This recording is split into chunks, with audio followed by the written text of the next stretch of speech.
After 21 years of marriage, my wife wanted me to take another woman out to dinner and a movie. She said, "I love you, but I know this other woman loves you and would love to spend some time with you." The other woman that my wife wanted me to visit was my mother, who has been a widow for 19 years, but the demands of my work and my 3 children had made it possible to visit her only occasionally. That night I called to invite her to go out for dinner and a movie. "What's wrong, are you well?" she asked. My mother is the type of woman who suspects that a late-night call or a surprise invitation is a sign of bad news. "I thought that it would be pleasant to spend some time with you," I responded. "Just the 2 of us." She thought about it for a moment, and then said, "I would like that very much." That Friday after work, as I drove over to pick her up, I was a bit nervous. When I arrived at her house, I noticed that she, too, seemed to be nervous about our date. She waited in the door with her coat on. She had curled her hair and was wearing the dress that she had worn to celebrate her last wedding anniversary. She smiled from a face that was as radiant as an angel's. I told my friends that I was going to go out with my son, and they were impressed. She said, as she got into the car, "They can't wait to hear about our meeting." We went to a restaurant that, although not elegant, was very nice and cozy. My mother took my arm as if she were the first lady.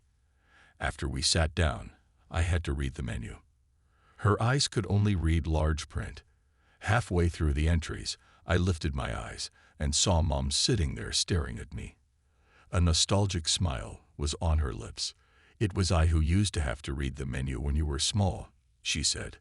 "Then it's time that you relax and let me return the favor," I responded. During the dinner, we had an agreeable conversation. Nothing extraordinary, but catching up on recent events of each other's life. We talked so much that we missed the movie.